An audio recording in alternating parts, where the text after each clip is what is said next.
It's been quite a day, people. I have with me what shall I say? The charming GoldenFox. Say hello. How's it going, everybody? I have with me the adorable Brogar. Hey guys. I have with me the do not try anything, I will hit you with a hoof SolarFlare. Correct.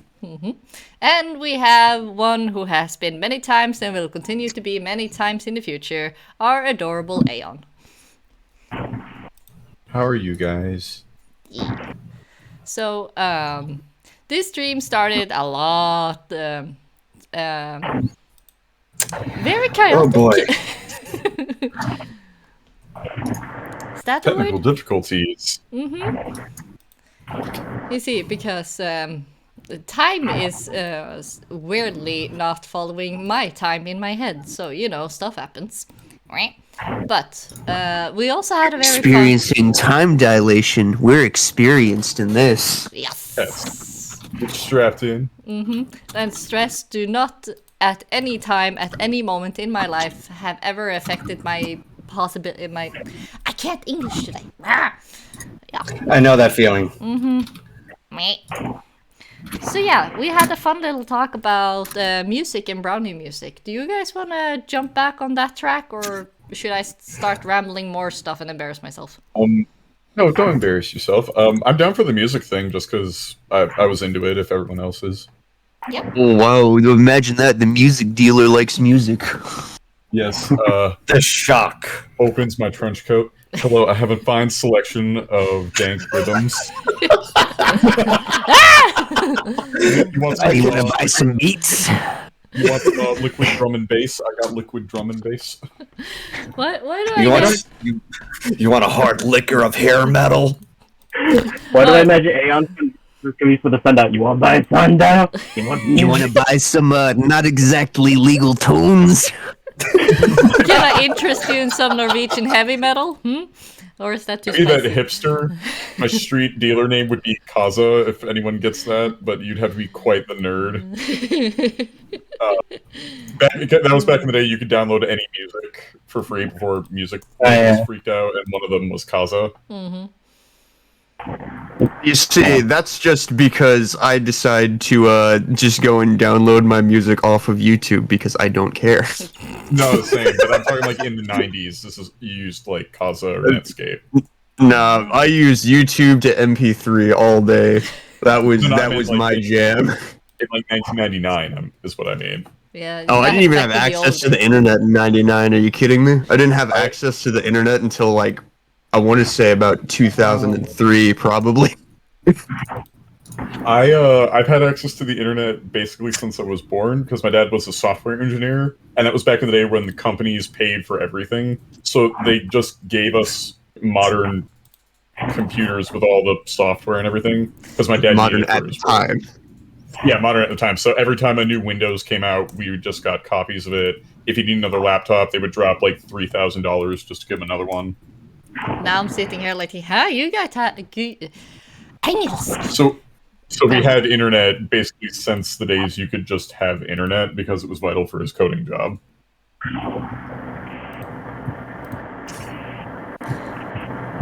I was about to say, you guys have access to life in 1990? I wasn't even born until 1993. Oh no, I was in the 90s because I wasn't born until 93.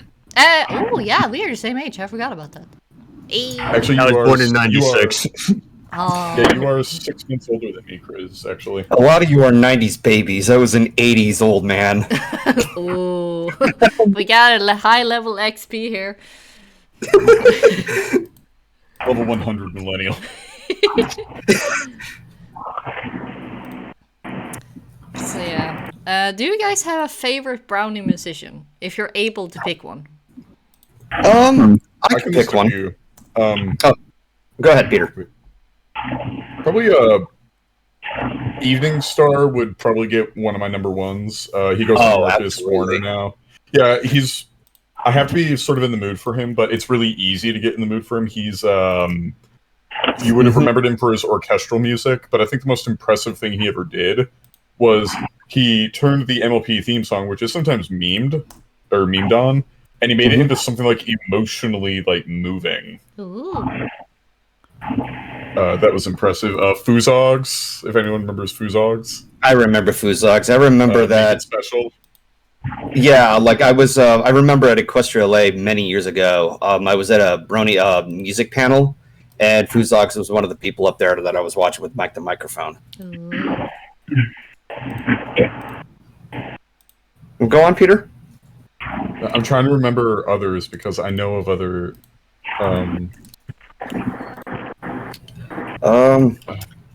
What's it called? I know there were definitely more Toaster? musicians. Yeah, Wooden Toaster. The Wooden Overture is good. Even some of the Pro Brony stuff is good. Like they made a really good song with Ken Ashcorp, if you remember him too. Oh, 20% cooler. Yeah, he was from there. They made a Gravity Falls song. They're 20% cooler. Oof, That was a really good song, actually. It is. I think 20% cooler was actually the first Brony music I ever listened to.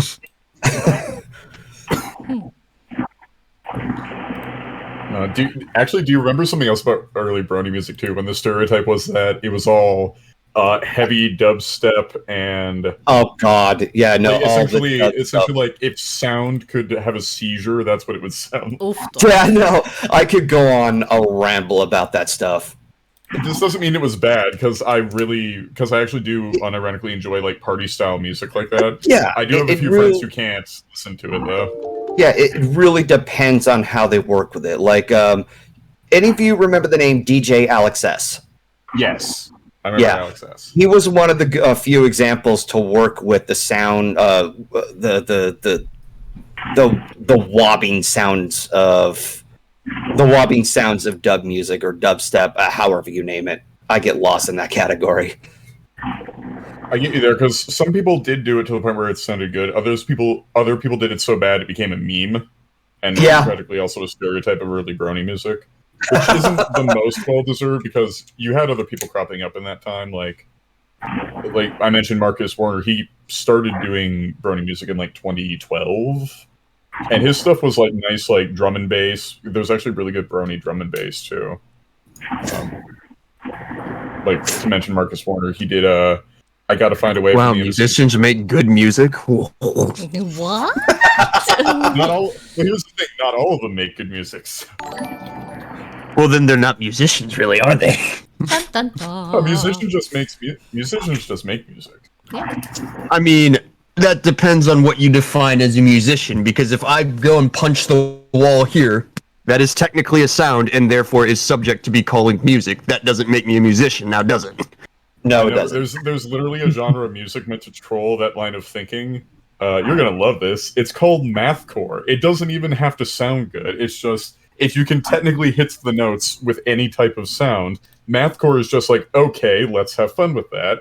They'll take any sound from anything, anywhere, and technically make music out of it. It's all, and it doesn't exist for anything other from what it was explained to me than just trolling people who play with the definition of music, because it is by all definitions music.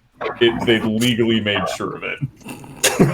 It's just like, this is music! Well, but I say legally, I mean like they studied the definition of the word music to make In sure the that, legal sense of the word, it's music. Wow. yeah, in the letter of the law, the letter of the definition, it is music. It exists only for that reason. When you have to go through all the lawsuits and all that stuff, and just like, no, this is music. It's following the stuffy. Again, like it's not like real legal stuff. It's more just they just want to make sure they could get away with making something that so totally didn't sound anything like you've heard before, or maybe didn't even sound good. Just is it still technically music? How far can we get away with that? So, would that be a way of trolling people, but trolling people based on just like, yes, this is music, ada bada? It strikes me as like Poe's Exaggerate law. simply. I don't Yeah, know. it strikes me as like Poe's law, where there are some people who probably do take it seriously as a genre of music, but there's probably just as many people who don't, and they probably look exactly alike on the outside. I could just imagine that some entitled person would like claim to be a musician while banging on a pot and pan and using them as instruments with a drumstick. It's funny you bring that up because I was thinking of a group called Stomp where they actually did make a production based off of making music with really simple things in a flash mob style, and it was actually Isn't that like really the good. entire point of the Blue Man Group is that they make like musical instruments out of trash cans and things like that? Well, Yeah, Oh, so yeah, technically no. they're mathcore. They're just good mathcore. but then Yeah, it really depends on how you use your imagination and bring it to life, and how you engineer the sound to make it good. You can make Wait. good music with theoretically any set of tools around you. It's just a matter of figuring out what kind of music that is the best to make Yeah, like, with those tools. Yeah, like I was super Praise God. surprised when I heard people like making music out of spoons. Some people literally can play spoons as an instrument, and I was just sitting there like, what? AKA Spoon Man Soundgarden. Yeah, exactly. My point in case. I'm confused. Oh, hello, Myth. Oh, Mithy's in the chat. Yeah, she said, "Look up Don't Stop Believin', played by Boomwhackers." Oh, no, they- that. Yeah, no, somebody went to the trouble of creating like a series of printers or a series of machines or floppy disks or something like that. And when synchronizing it together, they form into a song. Like I think somebody resembled Bohemian Rhapsody with it or something. Well, I've heard about funny things like that too. Like some old retro PC gamers got a ton of floppy disks together, plugged them in, and found a way to trigger them at times. So he essentially just made music out of them just by changing the tone, just by recognizing the tone that they like play or make a sound in. There's also another thing in gaming where, especially first-person shooter players will, I forget the name of the genre, they'll make music by splicing together audio of them firing video game firearms and explosions, and then putting it into music. I don't know what the genre is, but it's semi-popular. All right, that is something to look into. Oh no, I remember now. Somebody had like this old like self-playing piano, like it was built somewhere like in the 1800s, and somebody they updated it and added it in the notes for Bohemian Rhapsody. Oh, that's cool. Yeah. So somebody's asking me a question. What is your favorite Luna, Lovegood, and Princess Luna and Celestia moment? Wait, Lovegood? Harry Luna Potter? Lovegood is a Harry Potter character. Yeah. Yeah, it's the wrong series, my friend.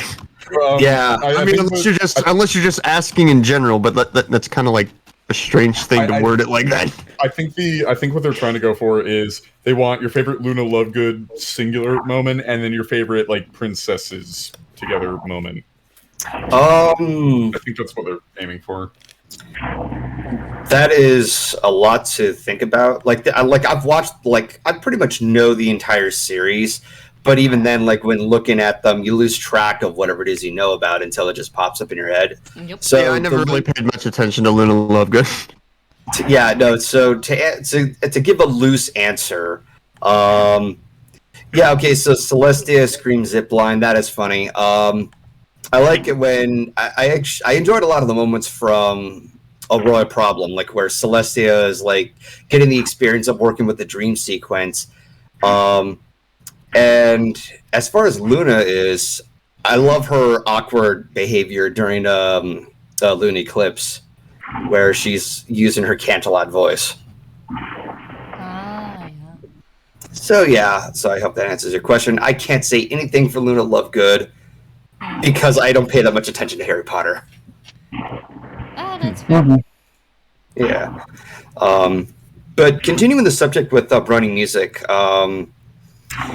the kind of music I always looked for were any rock or metal musicians, which at the time was who I used to enjoy listening to, but then I completely not disassociated, but like stopped looking into the music because reasons in which is too sensitive to go by. But he was one of the big names at that time. Another who I've grown to really love was Prince Whatever. Yeah. I remember Yeah. this, whatever. That boy. Yeah. Yeah, no, I remember when I was there and he was doing his metal cover of Nightmare Night from Wooden Toaster, and he had a really good spin on it. He had more of a punk rock sort of sound, like the kind of music you would hear in a National Lampoon sort of film or the skater punk sort of sound. And then he evolved into a metalcore musician, which it's like night and day, but it's still amazing at how far he's gone. He's still really good at. Oh, absolutely. Yeah, no, I have.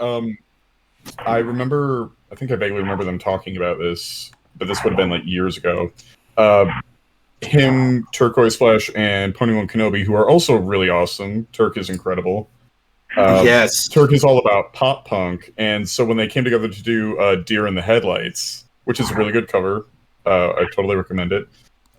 You could see that he's still very. I know it was years ago, obviously, but he's still really good at like pop, like that.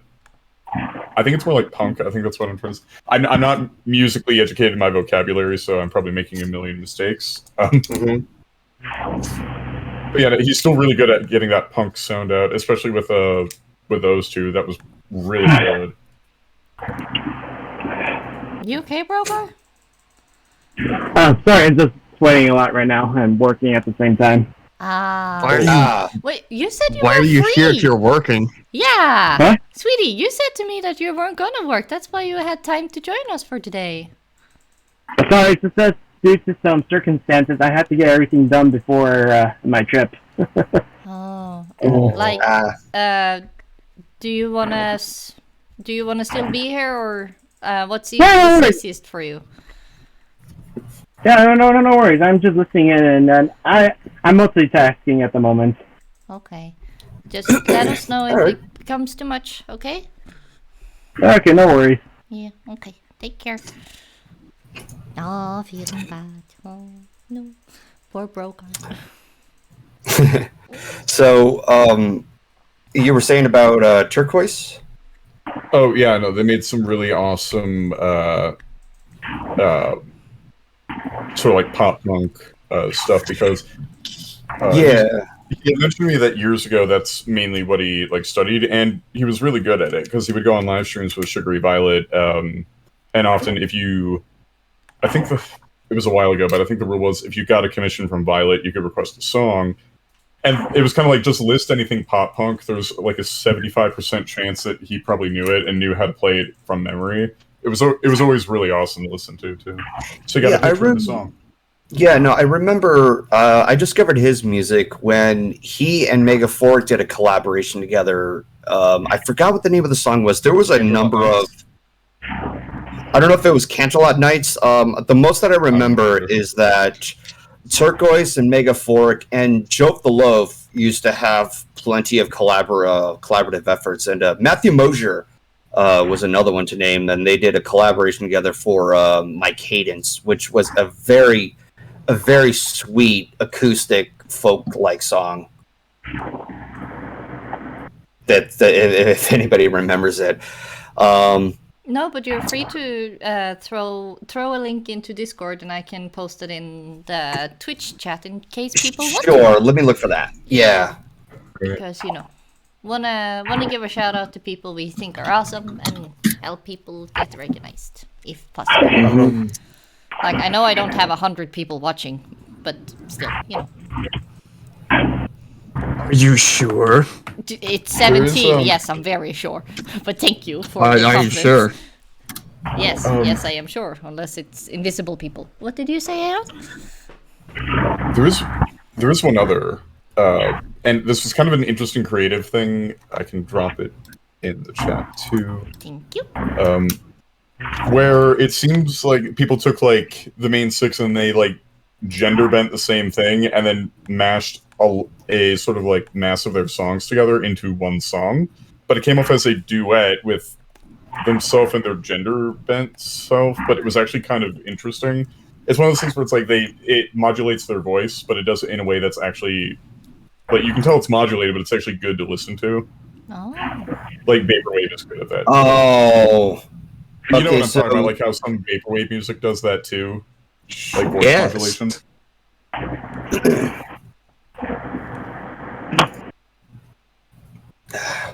Okay, so upon looking for my cadence, the video itself was placed on private. Aw, sadness. Okay. Yeah, I don't know why they do that sometimes. Well, if they have similar like regrets or stage fright or similar, then I can understand. I know the feeling a bit too much. Yeah, that's something. Have any of you guys have any experience with making music or singing in videos, stuff like that? Still looking. I only have experience from like a time so long ago that I wouldn't consider myself much of a musician anymore. But I used to be a choir student for 3 years. Ooh. But that was only in middle school, and that was 2008 was the last time I did that. So Well, I am at least 13, 14 years rusty now. well, you did do some singing in the collab with Fluff. That is true. That is true. Okay, so the one I found that was an make you feel? Aviators remix. Makes me feel like I need to wake up more because I did that recently. Alright, so I couldn't find the original song, but I did find a remix that was done by Aviators, and Aviators was a huge, huge name when Brony musicians were a thing back in 2012. Ah.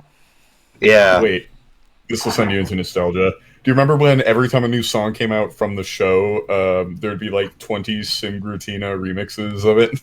Dude, Sim Grutina would make a song every day. He was incredible at that, or at least I think it's a he. They were incredible at that. Yeah, I remember that. And so many other people would do like a cover instantly whenever there was a new musical. Like during season 3, when the that bully episode, Babseed, everybody was doing covers of Babseed. I'm like, good lord. Yeah, you know, keeping the fandom alive. Whoop whoop. Oh, it was more than alive at the time. Yeah. They would take a quote or a line and they would enhance it. Like 20% Cooler became a song when it was just a single line from Rainbow Dash in an episode. I just don't know what went wrong. God, that was all over the place. Yeah. Also, Yeah, sorry, No. Bleh. Also, this is what the Chill and Chat is all about. Just gushing about things you love and talk with your friends and have a great time. That's everything it is about. I mean, here's another one I propose. This was probably my favorite remixer of the fandom, and I think the technical pronunciation of his name is Mew Thunder. Oh. He did not. I don't think he released as often as many of the others, but I remember when he was active, he was probably, at least when it came to remixes, the most looked forward to musician in that regard. At least to me. Does anyone else spend any time with him? Who again? Mew Thunder. Mew Thunder. I haven't seen much of him. I don't think I've heard recommend- his name before, so I've been stuck in little Norway over here. You know, we don't have that much fantastic people. Or no internet. That too, sometimes, because hashtag farm life. Yeah. Alright. How's it going over in working town, Brogar? Good. I'm technically almost done with this huge commission. Yay! Ooh, commission. Yeah. Yes, commission. Yeah. Commercial. Is it a digital one or is it a traditional one? If okay, I ask. It's a digital one. It's a huge Yay. one. Yeah, a lot of characters. That's why before I said why every character are so complicated. Because me as an artist, I have to draw every single detail, and I have like about 8 or 9 characters in this art. Oh no! Oof! I know that feeling. Oof! I know that feeling. And The thing that used to drive me nuts, because like a few years ago, I used to do vector commissions before I got extremely exhausted from it. There's been one of a couple of things when working on someone's Pony OC. they were very, very meticulous on how their hair is shaped or how certain spots on their coat is shaped and everything. That would drive me up the wall. And I had to make sure that they were satisfied first, and it would just like, it's retreading everything. There was another instance where there was somebody who had an idea for an OC, and he only explained it in words and not provided a visual reference. And I'm like, I kind of need a visual reference. I mean, every artist would need that. Yeah. Yeah. I remember poor Bliss when she tried to make vectors for my OC, and the little you can see is that she has a very specific main, but the rest is relatively normal. So I think she can relate to that feeling. Yeah. I tried my best, but it went a bit complicated. She shared me so many horror stories with different kinds of commissioners who were just up the wall frustrating to deal with. Yeah. So I know that kind of pain. Oh, I'm sorry, Bliss. Oof. Yeah, it pays for the roof over their heads. Yeah, I did make sure that she was paid well because I felt. It's just the very fact that you have to deal with some of their uniqueness in order to get the quick buck in, so that way you can pay for the set roof over your head. You gotta really scratch that itch occasionally. Yeah. So any kind of frustration that Brogar goes through, or for any artist, I feel for them. And something that I actually did feel bad about over time is that whenever I commissioned an artist for a thumbnail, a lot of them said that my tail was very complicated to draw. I'm like, do what works best for you so that I won't be an inconvenience, Yeah. I can see that. Like, I did try to get rid of her green. Like, I have a thing about my pet peeve, as you people call it, is inconsistent Karen design. Yeah, character design. So the green line on her forehead is a big thing for me. I tried getting rid of it, and I tried to have it on both sides, but I just didn't like the design, so I ended up okay, I'm keeping it. And yeah, then that's why me ended up with having both sides of my vectors commissioned, and Bliss made both. Yeah.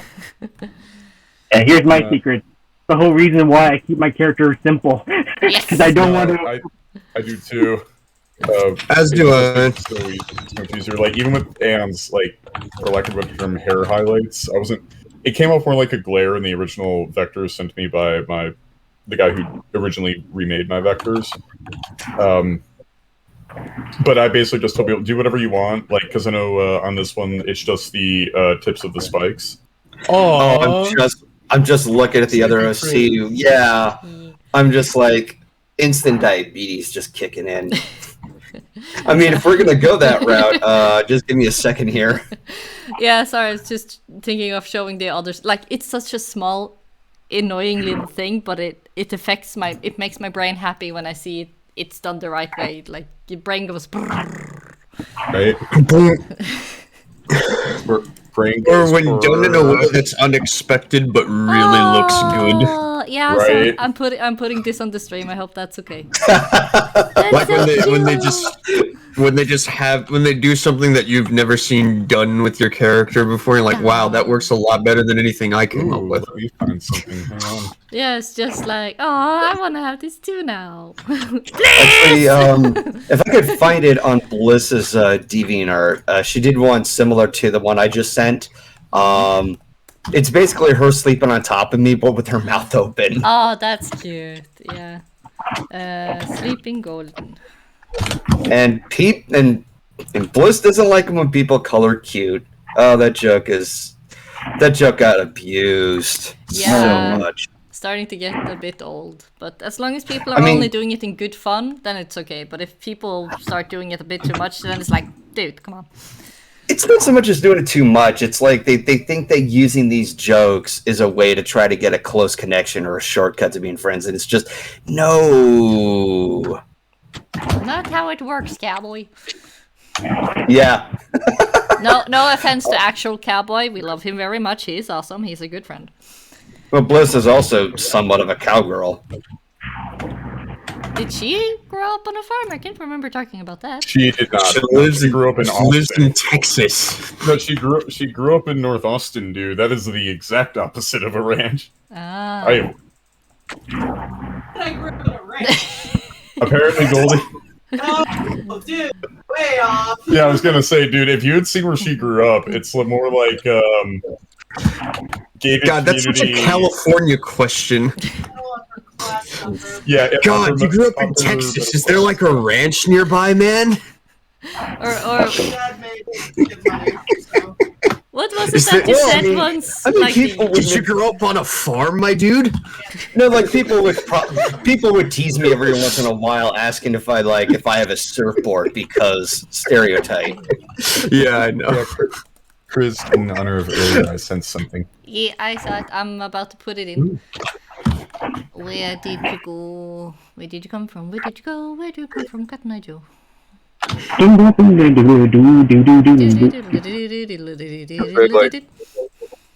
admit, though, the weather has done some pretty impressive things that are downright kind of mystifying in some ways since I moved here.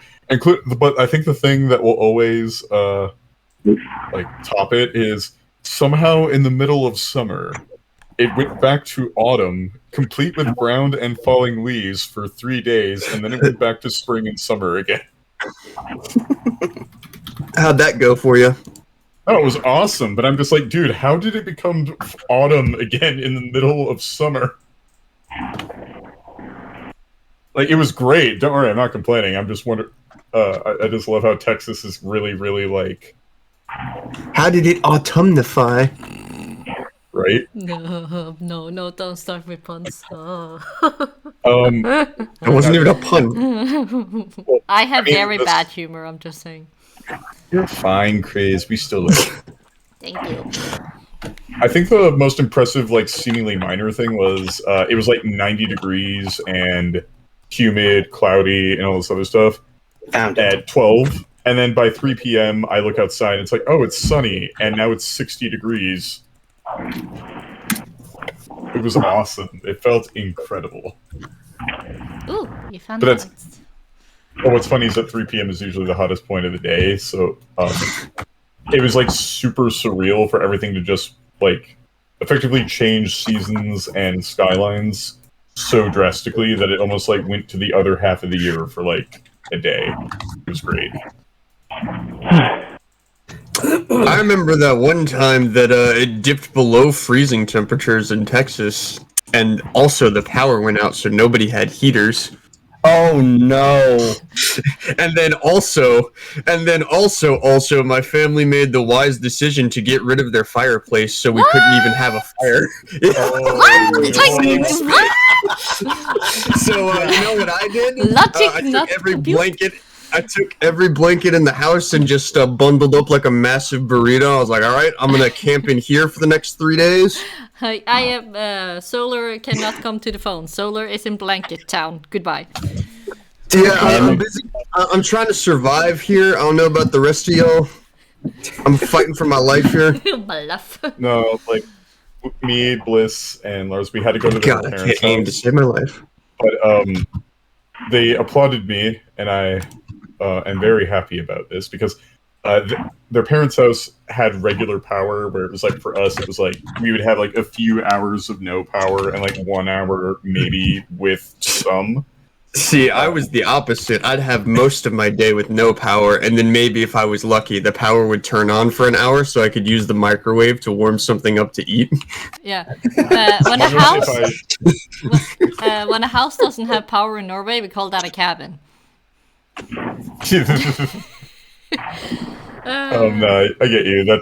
I heard those are common if they're from a friend. Yup. What is it? So if I like turned on the microwave, that was actually too much power, and it would trip and it would reset the breaker. So we went to Bliss's house, but I had to use my northern driving powers to get there. Which actually did. Which Bliss can vouch. I'm not saying that to play myself up. They were unironically helpful. Never mind the fact that my car, because it came from up north, was already partially outfitted to drive in winter. Hey, that's good. Really glad these random schmucks out here have freaking matter negator batteries. That seems about right. Yeah. So then it's like the question: is it better to go out in the woods where you would be more comfortable? Is it better to stay inside the house where it's going to be cold either way? I'm gonna go out. Oh, that is a double-edged sword. Yeah. Yeah, but that depends. How good are you at what we Norwegian call camping? In America, we call it camping too. Yeah, but you guys usually What else have. do you call going out and living in the middle of the woods for no reason? Also, yeah, but you guys probably have tents Shamanism? and stuff. Don't you? It depends on who it also or who's going, how many people they're going with, and where. But Hello, would you like to go on a shamanistic journey with me? You mean camping? Yes. Yes. Yeah, also sure, we can do that too. I could bring my drum and some stuff. Me and Aeon can have We a have seance. yes. We will play spirit drums. Well, there's actually a trail in the U.S. that's, at least among hiking trails, it's world famous just because of how immensely long it is. Has anyone ever heard of the Appalachian Trail? I heard the name, at least. Okay, so the Appalachian Mountains are they're not on the East Coast, but they're closer to the East Coast. And it runs nice from helmet, guy. yeah, it runs from I forget if it starts in Pennsylvania or Virginia, or West Virginia or Virginia, but it's around there, and it goes pretty far south. It's pretty long. Yeah, Wow. it's like I forget how long it is. Let me Google that actually. Now I'm looking at the chat. Pardon me for butchering the name. Rodkiv Steel Mug. In America, we call it camping. In Norway, they call it a first date. That's not kidding! Oh, that's not even a joke! Yeah, you thought that was humor? Huh. Okay, I had to confirm this. The Appalachian Trail is the longest hiking only footpath in the world. It is 2,190 miles, and it is all on foot. Nice. That Yeah, sounds and- like a nice first date, don't you think? Sorry. Sounds like a power date. That sounds like you've done first, second, third, and fourth. Because if you want to walk the entire trail, they have ways to do it, but they say, like, in the guidebooks, be ready, you're about to do 3 months of walking. Yeah, Yep. okay. Yeah, okay.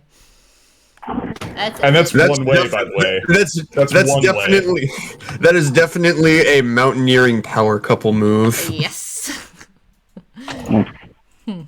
Yeah. If I had the resources, though, and somehow the ability to like be financially okay during that entire time, Oh there's a yeah. part of me that might want to do it just because I am told it's like a life-changing experience if you can do I- the whole thing. 100%. Yeah, no, I just want to go on something, just either a trail or like just something where I'm outside with a lot of other people, just away from civilization for like a couple of days, a couple Oh, of weeks. You would have loved one of the Yes. little islands we have next to my family farm. We have like a big lake where there is a small island where like easily a group of 30 people can be and not see each other if they don't want to, but that's like a perfect weekend spot to be. Like you can grill, you can bring, if you need, you can bring your sleeping bags or tent, but usually people Just want to grill, for God's sake. Yeah. yeah, like you just Okay, dig a hole in the ground. that's a and winner. good. You know, you bring some food, you bring some stuffies, and if you're fancy, you can fish some of the fish out of the lake and eat that as well. What do you mean fancy? Let's go abduct you and take you to one of the mountains. This is fishing is probably one of the simplest things that people have figured out. Yeah, also fancy, like you want to go and catch your own food. Yeah, sure, go and be fancy. That's okay. Or you can be like us lazy people. And I'm bring so tempted to hold back from making an awful joke. Well, it's not even an awful joke, like a product.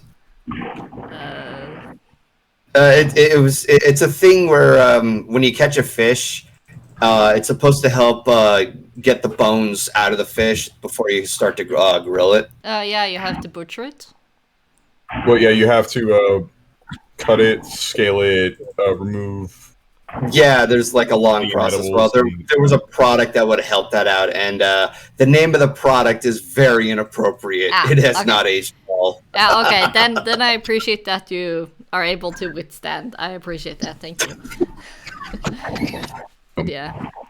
Also, Equestrian Guy says, I honestly can't say. UK weather just don't know what it does. And I'm just, UK weather? Like, you guys close the school if there are, like, barely any snow on the ground. And I'm just like, if that were the case, the schools in Norway would have been closed, like, 2/3 of the year.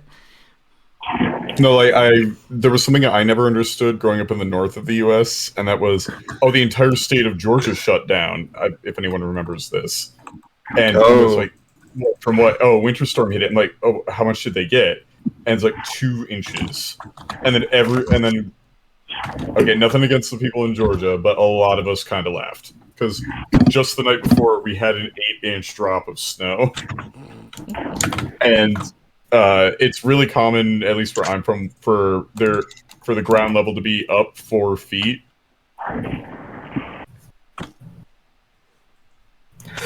Wait, what? Sorry, I don't think my brain picked that up.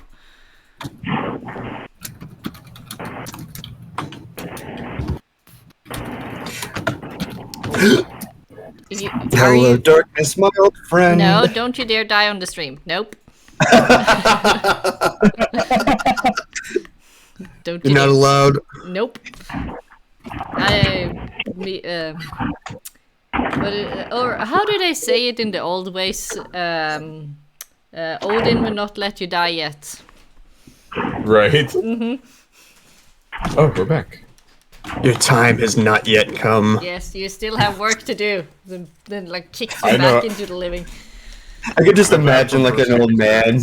I could just imagine an old man just like sitting on his rocking chair, like, please take me. I'm done with everything. And then in comes the Reaper and it says, Nope. You're not done yet. No, just literally, that's how I got initiated into magic. Near-death experience and everything. See him, he's like, no, not yet. Go back. Yeah. And then I came back. It was great. It's Odin now. Yeah. When Odin picks you up, you know you have stuff to do. You don't really get a choice in being seized, but you do get a lot of perks for it. Yeah. That's interesting. So, I'm kind of curious. Do any of you other 3 have any experience when it comes to spiritual stuff? Not for me. Sorry. That's nothing to say sorry for. Personally, I sort of have, because, I'm Catholic myself, and, I have gone to a retreat, and, yeah, I did experience something interesting there, like connection. And it kind of runs with my family as well. Interesting. I heard there was there's like a certain sort of witch that they live in they're like all over Latin America, but I know in Mexico, I think I read a story from someone in one of my books that they're you would technically call them witches, but they also own a lot of spice and herb shops apparently, and they have a special name, and I forgot what it was. Sorry if that's too vague. Herbalists? It wasn't that. There was like a specific Spanish name, and it had the connotation of like the owner of this establishment is a witch. Oh. No, that doesn't ring any bells for me. I should look up that name sometime and then ask if you've heard of it. I would like to know myself.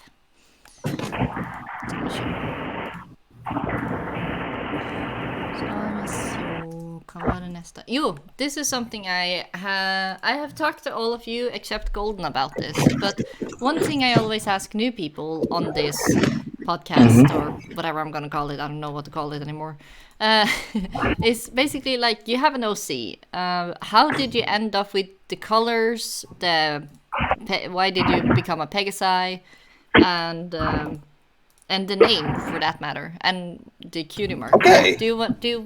Would you honor us with the elaboration of your how you make your Sure. So who likes to go first? all the other guys have already done it, so I'm starting with you, and then if they want to repeat, they can do that.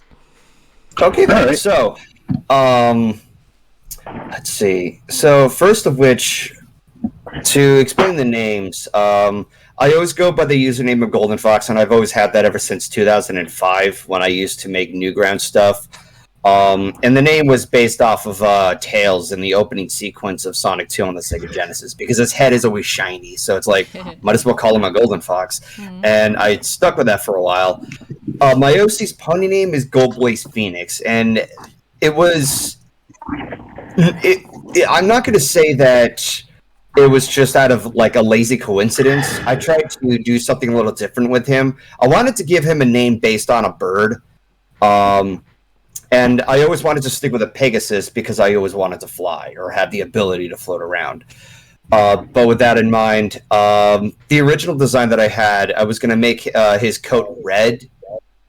And consequentially, I didn't really look into consideration of how much more freeform the color palette is when it comes to pony character designs. That the hair can also be different and everything. I stuck with the more realistic look, and it turned out to be like brown and red, which is extremely unpleasant to the eye. So I had to really think it over time, and then finding out, oh yeah, I can actually work with main colors. So I made that one red, and I made the body orange, which came to the coincidence of, okay, yeah, orange has always been, or the hot colors have always been the ongoing color theme, if I were to say so, over the duration of my online experience of content creating. But I also wanted to go for a tale that would, at the time, would stand out, because every time, the thing that was frustrating was in the early 2000s, during like when the Brony fandom was still young, during the yesteryear, a lot of pony OCs wound up with short tails and a big, bulky muzzle. And yes, I was guilty of using the OC pony creator before it was no longer usable these days. Yeah, I gotta because say, Flash shut down. who else haven't used that one? Like, I think everybody started with that one and then got proper art I later. started with that one. Yeah, so upon working with that, I'm like, started. I did not like working with that, so I had to work around. And coincidentally, I stumbled upon a muzzle that would seem more legit as a stallion shape, and it turned out to be, apparently it looked a lot like Luna's muzzle, and I'm like, you know what, I'll stick with that. So that's why whenever I use my pony OC, there's like a slight dip in the under chin compared to like other OCs, and I just stuck with that to make it slightly authentic. So working with that, I was able to get the OC nailed down, where I wanted to have that matching hairstyle that I used to have, or I still struggle to have, and that is having the hair just hang on the sides. There's a name for that. Some people call it shaggy hair. Some people call it something else. I just based that hairstyle off of Link from Ocarina of Time, and I just stuck with that. Yeah, so eventually I had a friend who was willing to just make me a few vectors to work with of my pony OC. There was a lot of trial and error in terms of design, like some of which looked flat, some of which looked odd. But I stuck with it for a while until I was able to have control of the design of my OC over the years. For the name, I originally wanted to go for something based off of an eagle, but an eagle involves a different set of colors, like white and brown or something like that. Mm-hmm. But eventually, with these bright colors, I'm like, might as well go with a phoenix. And I was cool with that. Phoenixes are a very... the myth behind the phoenix and everything, it's always fascinating. A lot of people have used it for the cool factor. I stuck with it out of coincidence. And eventually, at one point, it took me over a year to finally come up with a cutie mark. Because before then, I was without a mark. So I had to stick with just one. Yeah. I was stuck without a cutie mark for a long time too, around 2 years. So I know the feeling. So I stuck with that after a while until Ink Rose, who used to be relevant at the time, she was like, why not just use like a silhouette of a phoenix or something like that? And I was like, that just seems too easy. And what kind of talent would it be? Like, I wanted to really get into the details of how this mark would resemble something that is meaningful to me, but also resembling a talent. Mm. And I also took in consideration that talents they're not a set of your career, they're just a set of what you're good at, and you can make a career out of it. Good. So at one point I decided, okay, I'll try to experiment making a Phoenix cutie mark. Like I went with my own design because references were very limited at that time. Finally, I decided to go with the extra mile and add in like a quill and a 16th note or a musical note. That's a better way to put it. And I see that you're like enlarging the vector and you're showing everybody the bump. You know, people But- get curious about. It's not. If anything, it's the side hip. Okay. Yeah, so finally I decided that it would work because it shows that aside from the name, the metaphorical use of a phoenix is, despite the level of passion, it's also a bit of a cycle that you get passionate into something creative and then you kind of burn out and then you get into it again, kind of like rising from the ashes. So it's me just having the passion with writing and working with, whether it's music or whether it's just I'm trying to make the term as broad as I can, because that's how cutie marks are supposed to be. But yeah, I had some experience in making music, and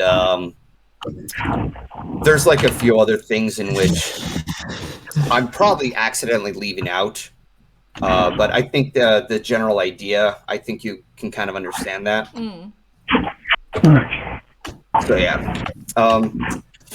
As for the diamond on the head and the eyeshadow I decided to just like tinker around with during my review of season 4, and I actually like that idea because it helped the character become more expressive, and it somewhat reminded me of. Pardon me for saying this in an annoying essence. When it came to the Lion King, some of the characters, including Simba, had like darker eyelids. I was like, you know what? I'm going to stick with that. I like that idea. It kind of shows. It helped the character become more expressive. Like you can see which parts are which. It helps separate instead of making it all one color. Yeah. And for the diamond, years later, I originally had this idea that I was born a Pegasus out of a unicorn family. Oh. Yeah, and Keyframe was thinking like maybe you should create like an update design where you have like a mark on its head of some sort. And I was asking like, okay, like what? Like it can't just be a circle. It's got to be a little more than that. And I mean, it can just be a circle, actually. I did see some like actual real life photos of horses, and they had what's called a star. Yeah, and they had like a diamond shape on there. I was like, you know what? I'm going to try to experiment with that. And looking back on it, like I kind of mentioned this, like it would have been cool if it was like instead of a diamond, it was like I think it's called a crescent, and then it was told no, that's a little too specific in that regard. So I stuck with the diamond. And I kind of gave him the ability to just like use the magic to lift things. There is going to be a magic lesson with Bliss and I to explore on the ideas of what my ability is. I did create some limitations because I'm not wanting to hit him for him to be an alicorn, because that would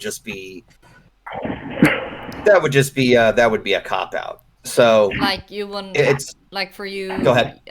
Sorry, it's just a thing for me too that if people choose to have an alicorn OC, it's either they've done a proper backstory, they have a reason, or they are a person that could actually be a form for leader. Or the other reason is that people want a confident booster. But you saw beyond that and saw that you wanted a more down-to-earth sort of. Yeah, either that or they want an alicorn design because OP. they don't want to deal with any limitations. Yeah, that's why I say confident booster or OP. Want to be OP. Yeah. And that's okay. That or people that or can they do just that if have a they well want to. written. Go Yeah, ahead. that or they just have a well written reason for it. Yeah, that's the first thing but- I said. Like But they do a proper it- research and stuff. I do understand that one doesn't seem as common though, so I do get that part of it too. Yeah, like the two people I know that have done a proper work. There are probably more, but this is the one two I can think of. Like it's Bliss, and Yeah, obviously. yeah. And there is Maddie.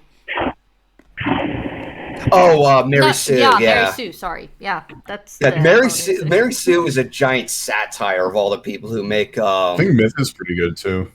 Oh yeah, no, Myth. Oh yeah, Myth has a way yeah. of being. Myth has is more of the creative type, and Yeah. there's a whole different like spectrum in which that I would have to look into, but yeah, no, Myth has a very special design, including like different kinds of like patches of color.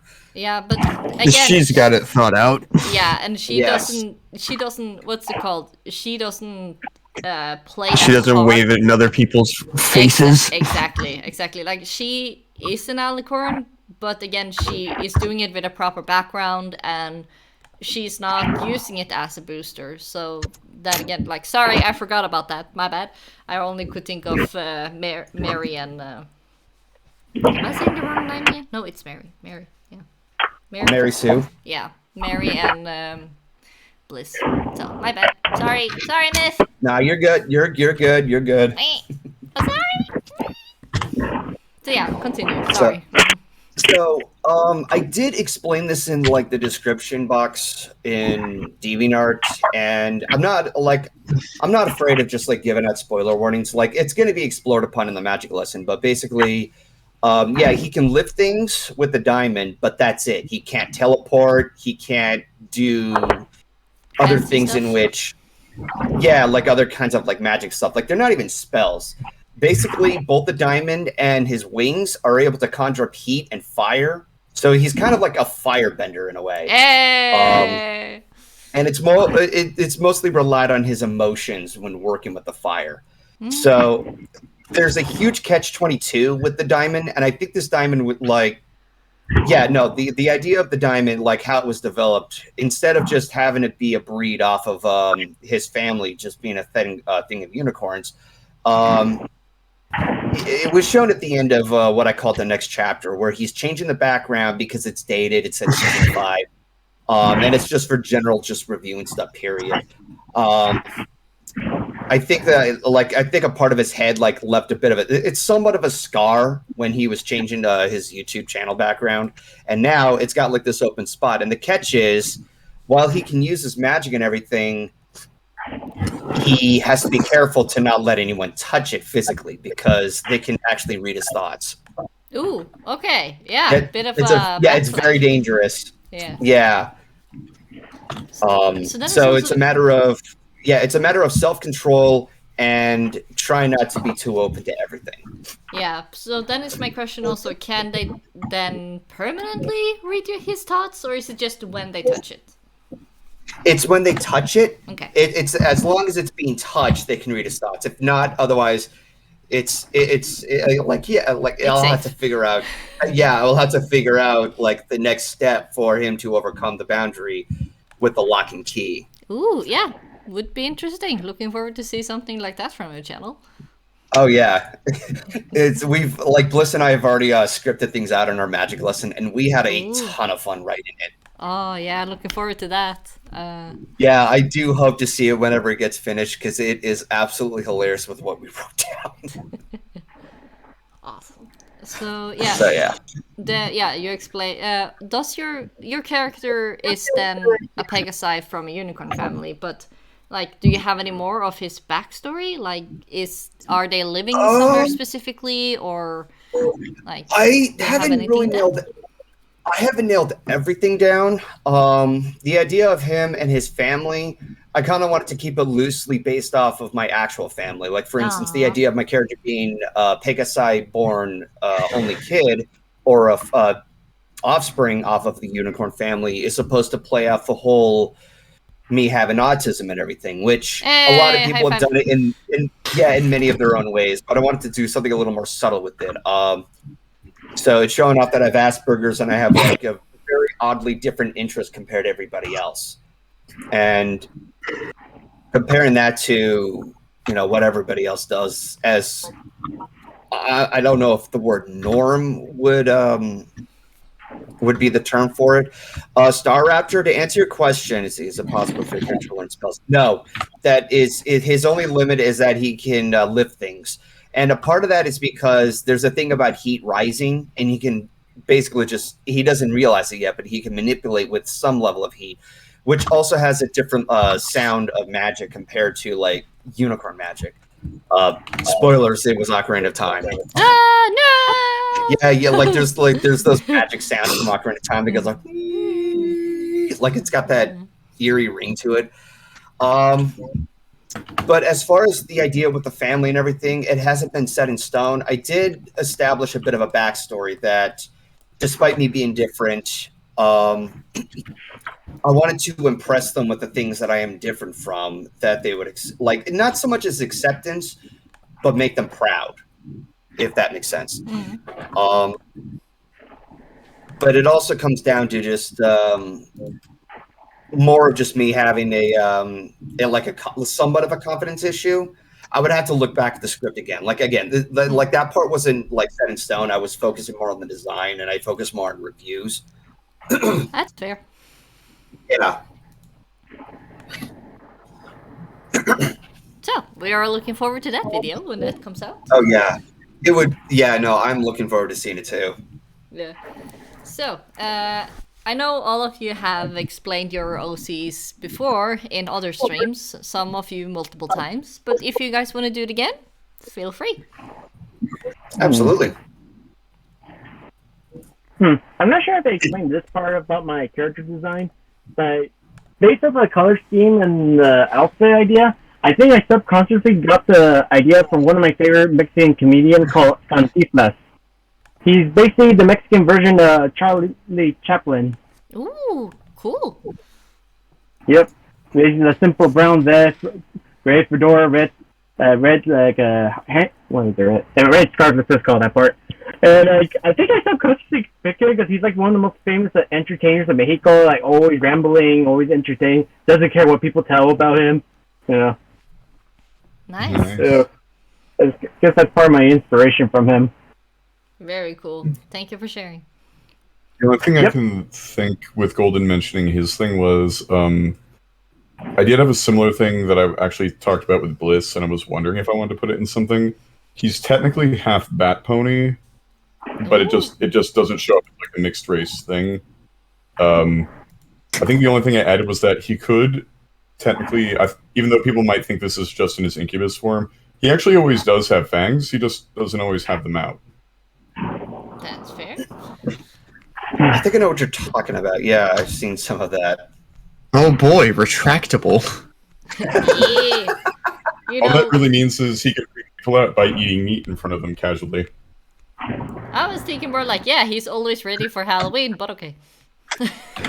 Well, no, it's just a means to hide the evidence that he's the one that tore someone's jugular out. What do you mean? He doesn't have fangs like that. What are you talking about? See, look, open up. See, there's no fangs in there. Just kidding. Here they are. Now you're dead. So what But would his be... muzzle, it's covered in red. No, I just had a jelly donut, I assure you. Yeah. So what would be the pony version of NCSI or something? NCIS. NCIS. Yeah, or Bones, or all of those looking for criminals type of TV shows. Like, what would be the pony version of that? And if any are fanfiction writers or anything, ECIS. there you go. There you go. So, writers, to your keyboards. Ta-da! You're welcome. Equestrian Criminal Investigative Services. Yeah. No, Aeon is also really proud of how he looks as an incubus, precisely because he has bat wings. Yeah. I'm not surprised. Yeah. These are mine. Solar, you have anything you want to add or retell or? Not really. Yeah, that's fair.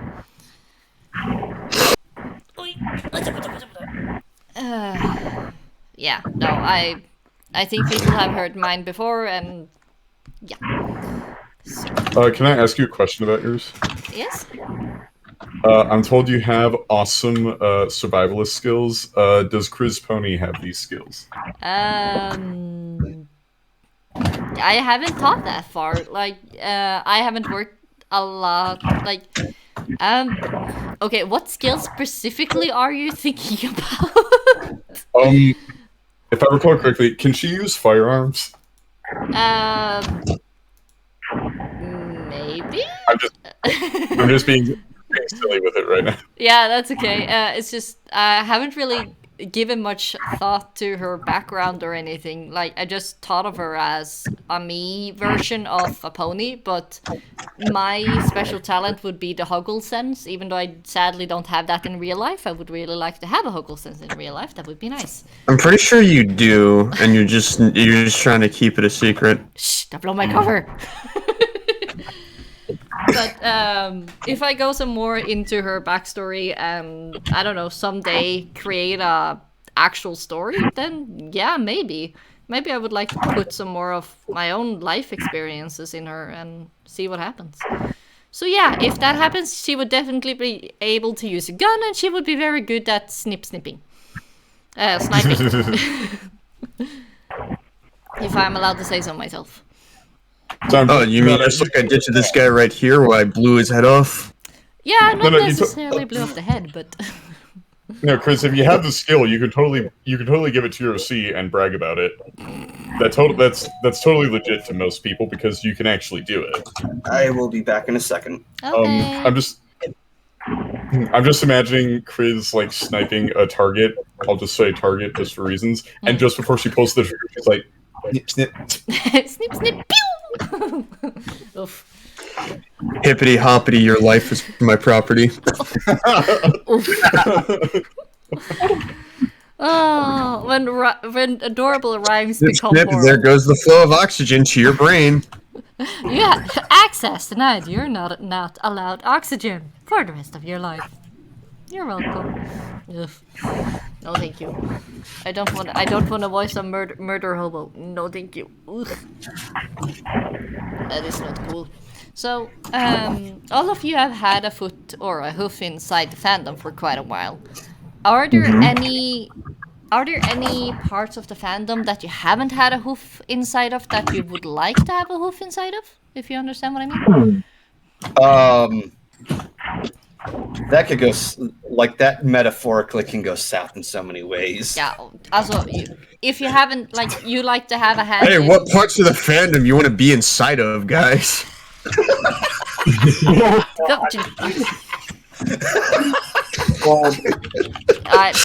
love you too. All right, fellas. All right, let's get our heads out of the gutter. Yeah. Also, if there's something you would like to do in the fandom, like, is there any specific area, some of you have had music, some of you have had with animation, art, performances, writing. There's something that would. Go ahead. Yeah, sorry. No, go ahead. Basically, I'm trying to list up everything that is within the fandom. Analyzing, making video games, like all the rainbow. Okay. I probably would have wanted to get into music more. As in producing music, talking about music. Just like making music. Making music in general. I've thought about that every once in a while. I've had some experience with making music in the past, not as often as a musician would do. The closest I can think of is that I did a cover of Winter Wrap Up several years ago as a milestone of reaching 3,000 subs. Like, that used to be somewhat of a tradition in the analysis community. It kind of started off with who used to be called Brony Chill. ANY did a cover song of Winter Wrap Up, and he sang it in German. A few others started to do it, and then it started to dawn on me that, hey, I could do my own version of it. And people just put that in there. It's like, hey, you reached 3,000 subscribers. That means you have to sing Winter Wrap Up. Whoops. But aside from that, I've mostly just like made music for my own openings or any kind of sources of anything for me to put together in any videos that I make. Because, there's the whole copyright and all that. But yeah, stuff. Obviously there's like royalty-free music, but you don't want to wind up using a song that everybody else uses. Or Dreamscape 009. Dreamscape 009. Yeah, it was that song that everyone heard in like every other YouTube video in 2005, along with "Let the Bodies Hit the Floor," that techno song. This was for the only two songs that were royalty free at the time. Oh, jeez. I'm looking through, and I just see the Nyan cat in my search results. Don't start doing that. Seems a little off, but okay. Something that I have been kind of doing, though I'm not going to say that it's official or set in stone, that is supporting other artists online. I've become friends with some artists. Like I stumbled upon Myth Pony a few years ago, and I asked her if she's open for commissions. I search for many artists for thumbnails and such, in a sense of wanting to support the said artist, because artists on DeviantArt, even though there is a community, they don't get as much appreciation, or they don't give as much of like monetary support and such. There's actually an ongoing theme that a lot of artists talk about, where they say that you think you're the exception to the rule, that you with free art you could just give attention. And Brogar actually has it satirized in one of his TikTok videos. Yeah. Oh, really? Yeah, like, oh, free attention is better, or free publicity is better than money, stuff like that. Oh, yeah, that part. Yeah, I did that because I obviously had some people saying that, like, you should do it for exposure. You shouldn't do it for money. It's not a real job or anything. Like, get the hell out. That. Oh, really? Hey, really? Are you employed? How about you tell your boss to start paying you an exposure and see how far that gets you? See how quickly you want to switch back, guy. Yeah. You should do it for exposure. You should do it because I'm going to put my foot right in your mouth if you're going to say crap like that to me. Oh, I should do it for free just because people might appreciate me. Appreciation don't pay my bills, guy. You know what pays my bills? Dollar bills. Yep. Yeah. And it helps, bring food on the table. It helps with the roof over your head. I'll pay my bills. Yeah.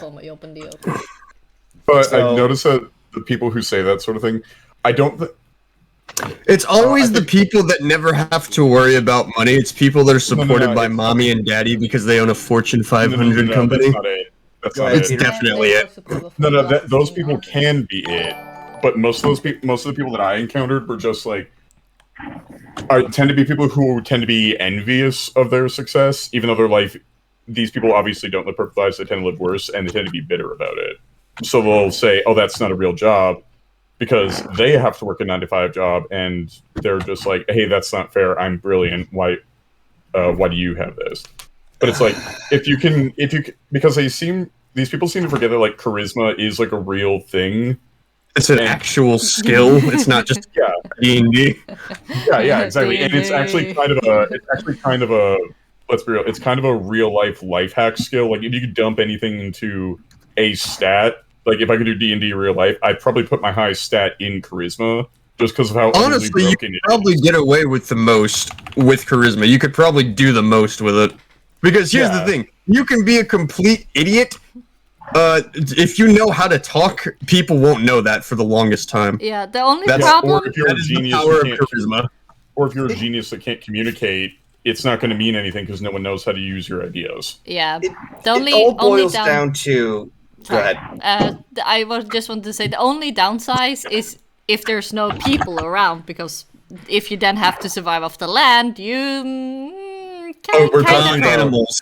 We're talking about charisma with animals is a thing. Yeah, but I don't think they're gonna go and get food for you unless you can speak with animals. Haven't you ever seen any Disney princess? Are you gonna become a Disney princess, Solar? Well, you see, I can't speak fluently. I can speak the language of violence, which usually means, hey, don't try to eat me or I'll put a bullet between your eyes. That's a message that's pretty hard to miss, I imagine. So, like, I'm not like a fluent speaker, but I can definitely get the point of, hey, don't mess with me across. I'm sorry. That's a skill that I'm very nice. Expression of my argument is superior to yours, just nature edition. I'm sorry. Instead of arguing with words, I argue with metal bullets. Oh, my head. You okay over there? Yeah, it's just. We took Chris. Oh, sorry. It's just now I have like Solar in Sleeping Beauties or Cinderella's dress. It just like No. Oh no. trying to communicate with some animals, but then he's just angry. Okay, even on the levels of like choosing the role of a Disney princess, I don't think anybody would want to be Aurora because she's like barely even a character in the movie. Yeah, she has only 16 lines in the whole movie. What is Oh it? yeah, she existed. Yeah, yeah, if I had to pick a real life thing to dump in, it probably would be charisma, just because it'll enhance any other thing you would want to enhance in real life. Storybreaker for sure. See, most animals can't actually speak in a human dialect. However, humans, most of them, at least most of them where I live, are capable of producing this sound that immediately gets the point across that you probably shouldn't try to cost me. It sounds a little something like this. So, Uff da. Ja. So, yeah. Usually when animals hear that, they scatter, unless, obviously I don't do that if they don't pose a threat, though, so. No. It's just like, I don't think, does your pony have a gun? Probably. Okay, there you go. I mean, I existing, haven't actually, like, thought of it. so You've seen in at least one thing. I mean, I've seen, like, art of him with guns, but I don't know if I've actually ever, like, made that an official. I probably will, honestly. Just like, yeah, why not? You can use guns. Who cares? I'd like you to just Do you whip out, care? like, I'd want you to like whip out a shotgun or something and be like, where did that come from? I concealed it. Where did you conceal it? Don't reveal the answer. Well, who was it again? Was it with Thespio? The magical lesson Bliss had with I think it was Thespio. About it's like a big line where you can pull anything out of. Oh, that's voice. Ah, voice. Yeah, that was a voice. My bad. My bad. That was the magic satchel. Yeah, just pull the shotgun out of your magic satchel. Yeah, there you go. Be like those people from those infomercials who are like obsessed with, like, those paranoid gun people commercials where it's like, hide the shotgun in your headboard, and the guy with an unironic smile is laying in bed, presses his hands up, and then he just has a shotgun. Yep. Ah, that's the fancy way of doing it. We usually just have it under our pillows. I mean, no, these people will do that. They'll do the headboard thing, and they'll have another one in the nightstand drawer just to be absolutely sure that you will never get them by surprise. Ah, fair. So their entire house is like, imagine like a house full of secret passages, but instead of secret passages, it's just gun storage. Oh, I want the secret passages. Oh, I mean, you can get that in the States too. If you were along the Underground Railroad, your house might have like 2 to 4 secret passages in it. Sweetie, can we have secret passages in our house? Can we have secret passages in our house? Sa du? Probably. Come on, hemmelige rom og sånt i huset vårt. Oh, why not? Would have been fun. Weird. No. Says the guy who wants a bunker. Yeah, sorry. Back to the topic at hand. Sorry, ADHD went out the window. Whee! You're good. Yeah, that happens. The derailing is always apparent. I will say for real though, if I won the lottery and I was able to build a house somewhere, I would totally build secret passages in it. Oh, 100%. Are you kidding me? It'd be insulting if you didn't. Right. Do not waste the opportunity. Now I'm gonna say something that I wonder how many is gonna react when I say secret tunnel. I understood that reference. I understand it. Secret tunnel.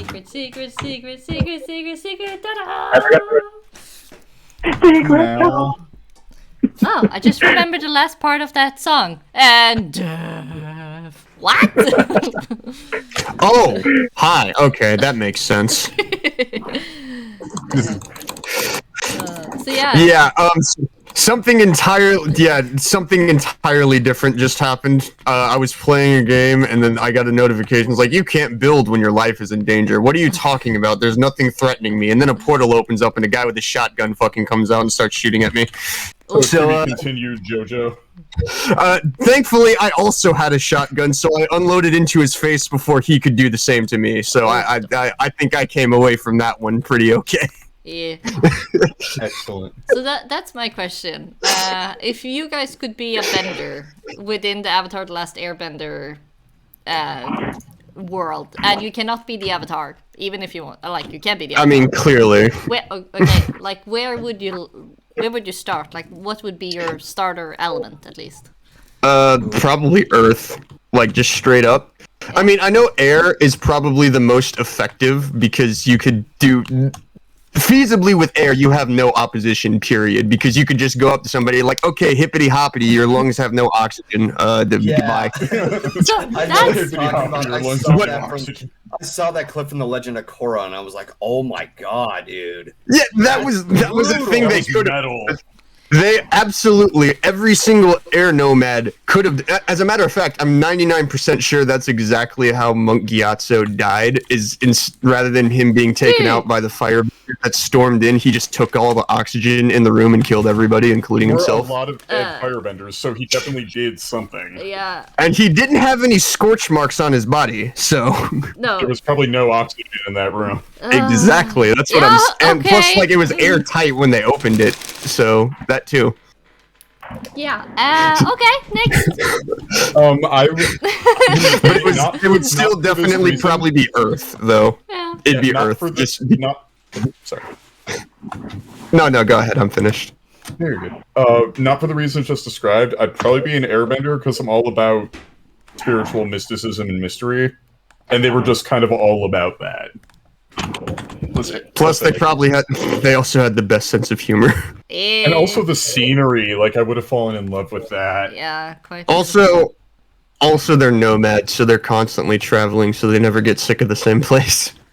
And here's the thing, I was also pretty nomadic for the last 3 years, and I kind of liked it. Yeah. Okay. That's the main thing, is just like, I kind of like the thought of being a nomad, but actually putting that into practice, like, basically I would only be nomadic if it was in a case like the Airbenders, where I had predetermined places that I could get to, and not just, okay, I'm gonna travel and hope I find somewhere that's good enough, because if I don't, well, oh boy. Oh boy. That's not going to turn out well for me. Yeah, and your life in society is also built around it, so you don't have FOMO issues because everyone is going with you.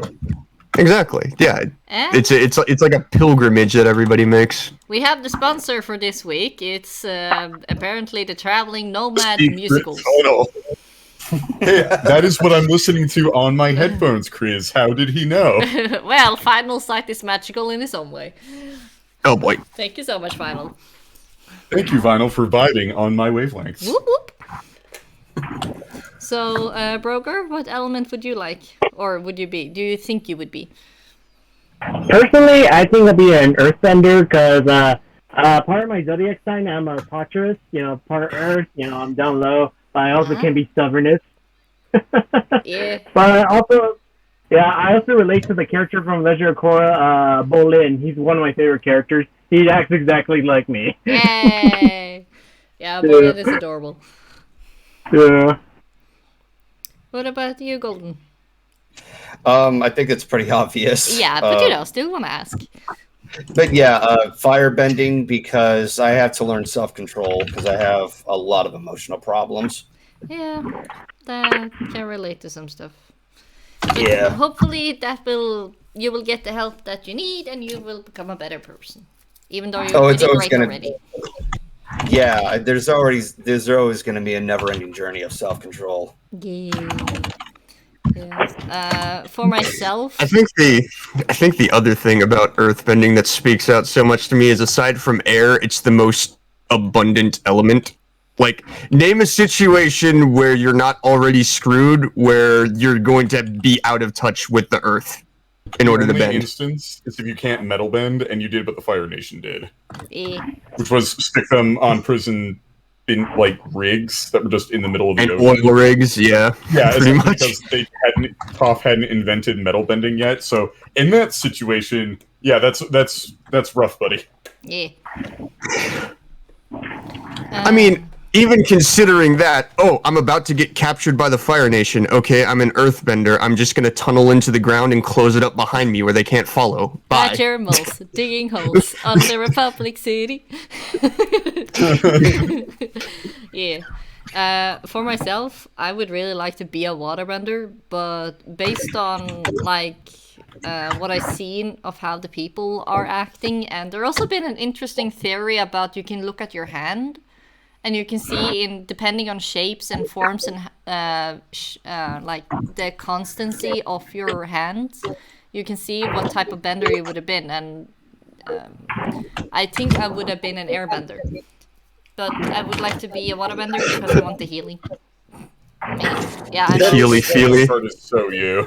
Yeah, no, like there's also like I've noticed that there's every bending skill that has a really, really dark end to it. Like with fire, you can manipulate lightning. Yeah, that's pretty cool though. Yeah, with water bending, you can not water bending, earth bending, you can manipulate metal. Air bending, you can suffocate somebody. Yeah. Apparently, Water bending has blood bending. Yeah, that don't is forget that one. That one's probably the spookiest. Well, there was another thing that they mentioned Airbender is capable of doing, but it was never mentioned as a thing in series. So Energy bending, right? No, that's they pretty actually up mentioned. No, they actually mentioned. So weren't they the first? Well, yeah, because typically, if you take away the air, there's no way for sound to travel. Typically, however, sound can also travel through water or through the ground. Surprisingly, better than air. Yeah. However, some people did have some interesting theories. Like, what if you like use that to manipulate sound, and then you match the frequency of the thing you were hitting, and then you just use that to make them like explode. Why is it always killing with you? No. I'm talking about something that I think Tesla tried to make, or No. Tesla talked about this or something. No, I was referring to Solar right now. I know you didn't think of killing, but he did. So it was just like, why do you always think of killing? Because usually it's the most practical use. I mean, what else are you going to vibrate points inside of a person's body for if not to explode them? Why are we vibrating a person? We can vibrate other stuff. Like if there's a lot of other useful stuffy wuffies to do. Like what? Like, the point is, you're still exploding something. Yes, you can explode. Like some people have theorized that sound can actually, if a high enough frequency, can actually melt diamonds. Wait, I have an idea. Yeah? Sound at a high enough frequency can already shatter glass and cause innumerable damage to the human body. So I wouldn't be surprised. Yeah, okay, so what if airbenders invent dubstep? Yeah, party going on. If they can manipulate sound, then they would and they're also in a state of enlightenment all the time. It's like, dude, they can probably make some pretty awesome music in those high states of theirs. So that, with sound manipulation. That is so that's what I was. In other words, in the future, airbenders will invent the EDM movement. I don't know what that is, but I'm gonna ask, like, are they gonna have okay, but basically, are they gonna have parties in the spirit realm or in the human realm? Or both? The airbender would be that friend who approaches you at the rave, being like, "Hello, would you like a D?" and then comes up and offers you like psychedelics or something to enjoy the rave with. That is your airbender friend. That is who he is in a modern rave. But back to what I was saying earlier, yeah, the choice of waterbending, I was surprised not many people were picking that. And then it came to you, and I'm like, you can manipulate people's bodies. That is creepy. Yeah, I don't want to do that. I just want to heal it, and then you can go away. I don't want to hurt you. I imagine going up to my waterbending friend. It's like, I had too much to drink. Could you bloodbend me back to my bed? Thank you. Okay. And they're just making you walk all awkwardly. It's okay. He told me to do this. Yeah, I promise. Aeon, wake up! Somebody left. Who died? No. Brogar. Oh, well. Brogar's having internet trouble. Brogar. Sorry about that technical difficulty. Yeah. Somebody's asking who came up with the idea that Firebenders is directed to thunder. No, I think the name was Azura. She was practicing lightning bending. Azula. Azula. Azula learned it from her father, who learned it from their uncle Iroh, who learned it from studying waterbenders. Yeah, I'm a little geek. I'm sorry. Okay. No, it's fine. I did watch. Like, Well, I did watch. Go ahead. Yeah, Uncle Iroh, he developed the technique for deflecting it, and he could also do it himself. And I know he taught Zuko how to redirect it. I don't think he taught him how to actually do it, though. He definitely taught Ozai, I'm 99% sure. Yeah, because Yeah, because he certainly didn't teach Azula how to do that. no, nobody Definitely not. in their right mind would teach Azula something like that, because Azula Master is Code Corner. like, girl, you need therapy. Yeah. We had a question in the chat. I don't know how you guys would be able to answer this, but basically, ask Aeon and Solar, what has been your favorite character in D&D? I think they're referring to what character you have played in D&D, because a character in D&D, that would be hard to answer. That also depends in homebrew or not Well, homebrew and all that. it's very vague. Alright, what was the question? I missed it. I think it would be, what is your favorite character that you have played in D&D? Yeah. Okay. It's cabbage bending. Oh, jeez. Cabbage bending. That's the problem, because I have like 70 bajillion characters, and I love all of them. Okay, Borther, I'm going to be real quick with mine. Do you want to like finalize your selection as I just rapidly give off mine? Sure. Okay, so, here's the thing. I technically like playing Bata the most at the moment because he's the most fleshed out character I've made, because the first few characters I made were my first few characters, period. So there was a lot of that first-time mistakes and errors with them. But on concept, one of the characters I liked most was, I liked the ideas I was trying to go for Salem. I just never was able to realize them in the constraints given and some of the stuff that Josh was doing. So I feel like I have to say Bata because he's the most fleshed out from past experience, but as an idea, probably Salem. Okay, Borther, it is your turn. Like I said, I have 50 bajillion characters, so going through them all is going to be difficult to nail which one was my first or my best one. How about this? Because my first one was Soren, because I remember playing him. He was how I got into 5th edition. Well, not exactly, because I played a little bit of 5th edition before, but that was the first time I got into a Josh game. Was with Soren. Then there's Bulwark, who's like untouchable because he has something like 24 AC. So he's like, yeah, good luck trying through his armor class. Just good luck. If you don't have spells, you might as well just go home. There's no hope for you. That's fun just because he's a one-note character. He plays the party tank, but he does it really, really, really well because nobody's been able to kill him except for like literally the main bad guy. Like the main bad guy showed up and beat the crap out of him, and he was the only one that was able to take him down. Aside from that, he's not gone down once because nobody can actually scratch him, which is really, really funny. And then there's Victriol, who just beats people up because he knows the difference between good and bad, and he's not gonna waste time mincing words if you're not so good, not so kosher. I remember the first interaction that he ever had with somebody that wasn't very kosher is just they were trying to tell him, hey, stay out of this. You don't know what you're doing.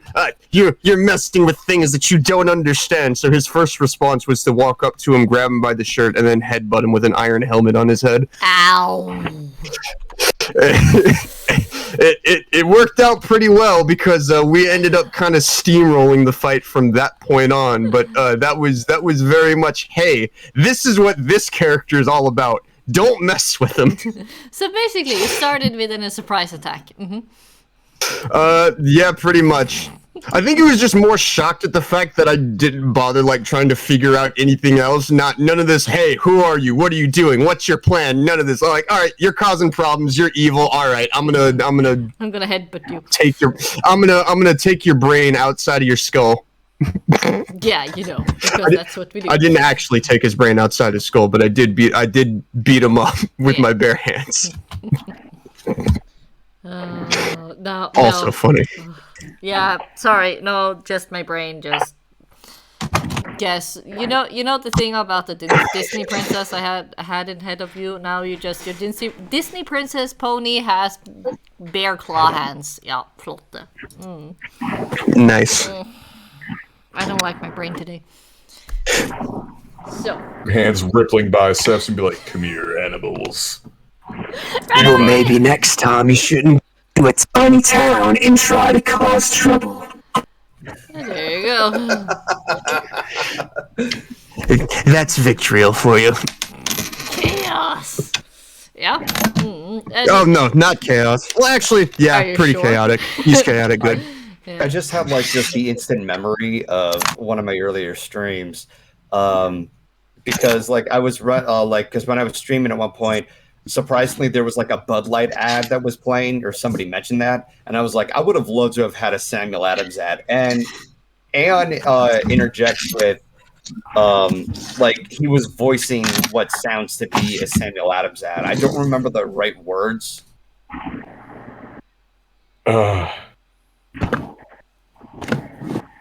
Oh wait, was it it was the one about the horses, right? I think so. You're the one about the horses. Got him. No, I understand what you're saying because I did crack a joke. I'm horribly spacing on what it was though.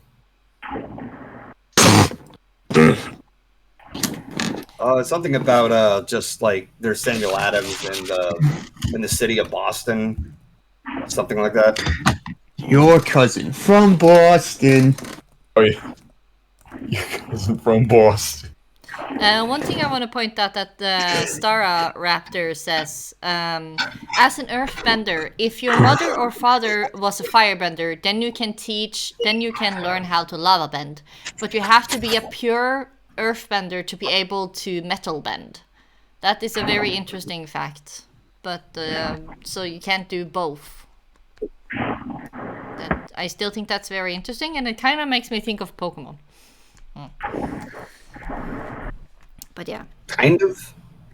Yeah, I mean, start mixing partially, there's nothing in the universe that objects to it. Like, Bolin couldn't metal bend, but he could lava bend, and I don't think we see Toph Does Toph lava bend at any point? Never. No, I only saw her develop metal bending. Yeah, she has only done normal and metal bending, and Bolin tried to English. Bolin we lost Brogar again. Yeah, reboot my brain. Be right back. Bolin was. They tried to teach Bolin, multiple different people tried to teach him, and he even got to try with one of the easier metals, but he wasn't able to do it. But again, he lava bent without problem when he first tried. So, and their mother were a firebender, and I think it was the mother who was the firebender, and the father was the earthbender, if I remember correctly. But at least one of them were, and that also explained Mako. But would Mako then be able to lava bend?